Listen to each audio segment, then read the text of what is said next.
رسول الله. الرحمن الرحيم. يا بني اسرائيل نعمتي التي انعمت عليكم واني فضلتكم على العالمين.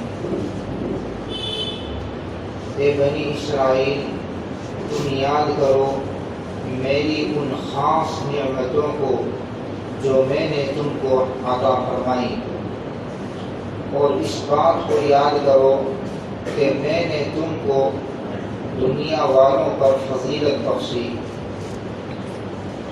واتقوا يوما لا تجزي نفس عن نفس شيئا ولا يقبل منها شفاعة ولا يؤخذ منها عدل ولا هم ينصرون۔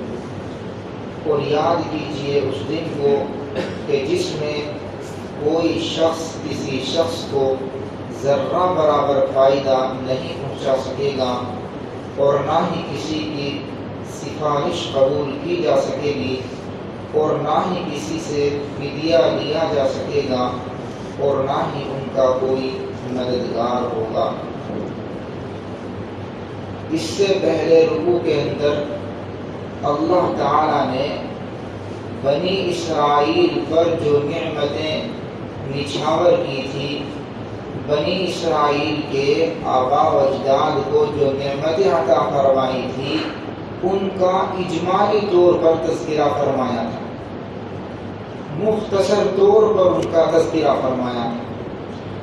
یہاں سے اللہ تعالیٰ ان نعمتوں کو تفصیل کے ساتھ بیان فرما رہے ہیں کہ جو نعمتیں بنی اسرائیل کے آباء و اجداد کو عطا فرمائی تھی۔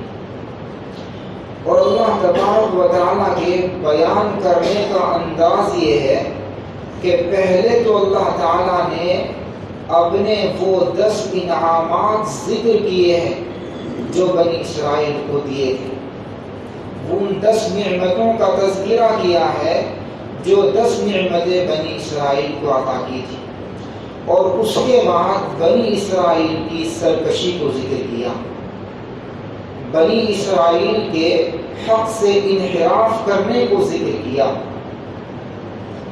اور اس ترتیب میں فائدہ یہ ہے کہ جو شخص سمجھدار ہوتا ہے وہ یہ سمجھ لیتا ہے کہ اللہ تبارک و تعالیٰ نے ہمارے آباء و اجداد کو اتنی ساری نعمتوں سے نوازا تھا، اللہ تعالیٰ کا ہمارے ساتھ کتنا اچھا سلوک ہے، اور ہمارا اللہ تعالیٰ کے ساتھ کیسا سلوک ہے کہ ہم اللہ تعالیٰ کے نبی محمد صلی اللہ علیہ وسلم کی تصدیق نہیں کر رہے ہیں۔ چنانچہ اللہ تعالیٰ نے یہودیوں کو 10 نعمتیں عطا فرمائی تھی۔ ایک نعمت یہ تھی کہ اللہ تعالیٰ نے دنیا والوں پر فضیلت بخشی تھی، یعنی آپ علیہ السلام کے زمانے سے پہلے جتنے لوگ تھے ان سب لوگوں پر بنی اسرائیل کو اللہ تبارک و تعالیٰ نے فضیلت اور برتری بخشی تھی، اور فضیلت اور برتری اس طریقے سے بخشی تھی کہ اللہ تعالیٰ نے بنی اسرائیل کو بادشاہت سے بھی نوازا تھا، دنیاوی اعتبار سے بھی رہنما بنایا تھا، اور دینی اعتبار سے بھی اللہ تعالیٰ نے بنی اسرائیل کو پیشوا اور رہنما بنایا تھا۔ وہ اس طریقے پر کہ جب اللہ تعالیٰ نے فرعون کو دریائے قلزم میں غرق کر دیا تو فرعون کی جو بادشاہت تھی وہ بنی اسرائیل کو مل گئی، تو اللہ تعالیٰ نے بنی اسرائیل کو بادشاہ بنا دیا، اور دینی پیشوا بھی بنی اسرائیل تھے۔ اللہ تعالیٰ نے تقریباً 4000 انبیاء علیہم السلام بنی اسرائیل میں بھیجے۔ حضرت ابراہیم علیہ السلام سے لے کر حضرت عیسیٰ علیہ السلام تک جتنے انبیاء آئے وہ سب کے سب بنی اسرائیل میں آئے۔ اللہ تعالیٰ نے بہت سارے صحیفے نازل کیے اور 4 کتابیں نازل فرمائیں۔ ان 4 کتابوں میں سے 3 کتابیں بنی اسرائیل یعنی یہودیوں کے اندر نازل ہوئی۔ توریت حضرت موسیٰ علیہ السلام پر نازل ہوئی اور حضرت موسیٰ علیہ السلام بھی بنی اسرائیل میں سے تھے۔ زبور حضرت داؤد علیہ السلام پر نازل ہوئی اور حضرت داؤد علیہ السلام بھی بنی اسرائیل میں سے تھے۔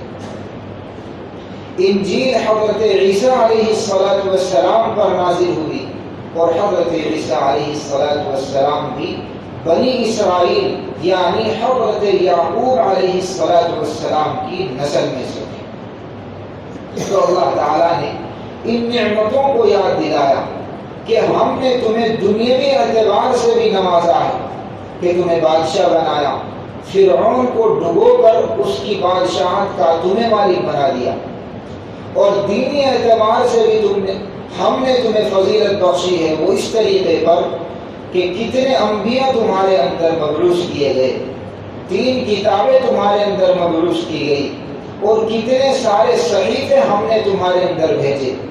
تو کم از کم ان تمام نعمتوں کا خیال کر کے محمد صلی اللہ علیہ وسلم کی رسالت کی تصدیق کر لو، محمد صلی اللہ علیہ وسلم کو رسول مان لو، ان کو نبی مان لو، وہ جو تعلیمات اور ہدایات بتا رہے ہیں ان کی تصدیق کر کے اپنے آپ کو آخرت کے عذاب سے بچا لو۔ اللہ تعالیٰ نے خود فرمایا ہے جعل فیکم انبیاء وجعلکم ملوکا وآتاکم ما لم یؤت احدا من العالمین، کہ اللہ تعالیٰ نے تمہارے اندر بہت سارے نبیوں کو پیدا کیا، وجعلکم ملوکا، اور تم کو بادشاہت سے نوازا، وآتاکم ما لم یؤت احدا من العالمین، اور تم پر جو نعمتیں اللہ تعالیٰ نے نچھاور کی ہیں، جو نعمتیں ہم نے تمہیں عطا کی ہیں، اقوام عالم میں کسی قوم کو ہم نے وہ نعمتیں عطا نہیں کی ہیں۔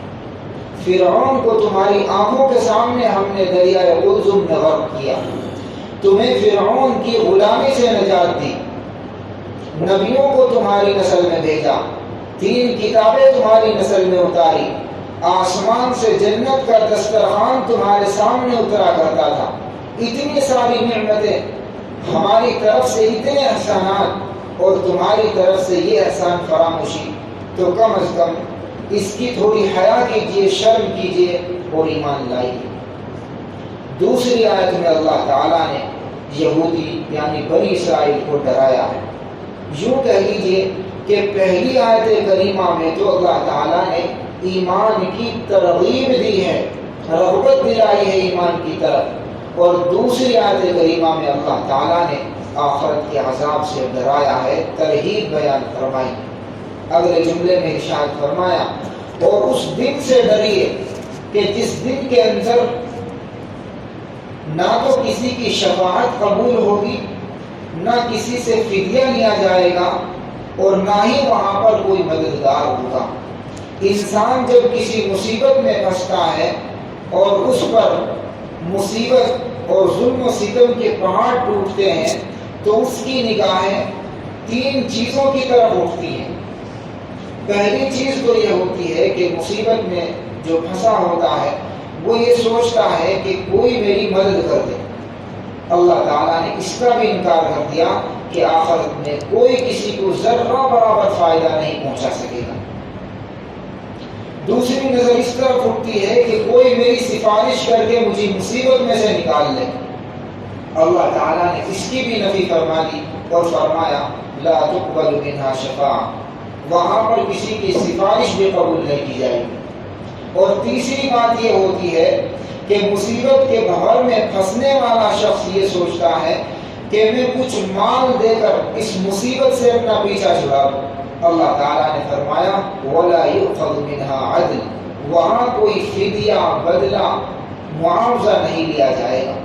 یعنی دوسرے لفظوں میں اللہ تعالیٰ نے یہ فرمایا کہ نجات کے تمام راستے بند ہو جائیں گے، مسدود ہو جائیں گے۔ نجات کا صرف ایک راستہ ہے اور وہ ہے محمد صلی اللہ علیہ وسلم کی رسالت کو سچا مان لینا، محمد کو رسول مان لینا۔ آپ علیہ السلام نے خود ارشاد فرمایا ہے کہ چاہے وہ جو کوئی بھی شخص ہو، اگر وہ میری رسالت کو تسلیم نہیں کرتا تو اس کی نجات بہت مشکل ہے، خواہ وہ یہودی ہو یا عیسائی ہو، جب تک وہ میری رسالت کو تسلیم نہیں کر لے گا اس کی نجات نہیں ہو پائے گی۔ تو تنہا اللہ تعالیٰ کو ایک مان لینا یہ نجات کے لیے کافی نہیں ہے، بلکہ رسول علیہ السلام کو رسول ماننا بھی ضروری ہے۔ یہی وجہ ہے کہ ہم کلمے میں 2 جز پڑھتے ہیں، لا الہ الا اللہ محمد الرسول اللہ صلی اللہ علیہ وسلم۔ پہلے جملے کے اندر اللہ تعالیٰ نے اپنی وحدانیت کو بیان کیا ہے کہ اللہ تعالیٰ ایک ہے، اس کا کوئی ساجی اور شریک نہیں، اور دوسرے جملے کے اندر اللہ تعالیٰ نے ہمارے نبی محمد صلی اللہ علیہ وسلم کی رسالت کو بیان کیا ہے۔ تو نجات کے لیے اللہ کی وحدانیت بھی ضروری ہے اور نجات کے لیے رسول کی رسالت کو ماننا بھی ضروری ہے۔ بہرحال اس آیت شریفہ میں اللہ تعالیٰ نے یہودیوں پر جو 10 انعامات فرمائے تھے ان میں سے ایک انعام کو ذکر کیا ہے، اور وہ ہے کہ محمد صلی اللہ علیہ وسلم سے پہلے جتنے لوگ دنیا میں موجود تھے ہم نے ان سب پر تمہیں فضیلت بخش رکھی تھی، لیکن اگر محمد صلی اللہ علیہ وسلم کو نہ مانا تو یہ فضیلت یہیں پر ختم ہو جائے گی۔ اب فضیلت اگر ہوگی تو امت محمدیہ کی ہوگی، چنانچہ ارشاد ربانی ہے کنتم خیر امت اخرجت للناس، کہ تم سب سے بہترین امت ہو۔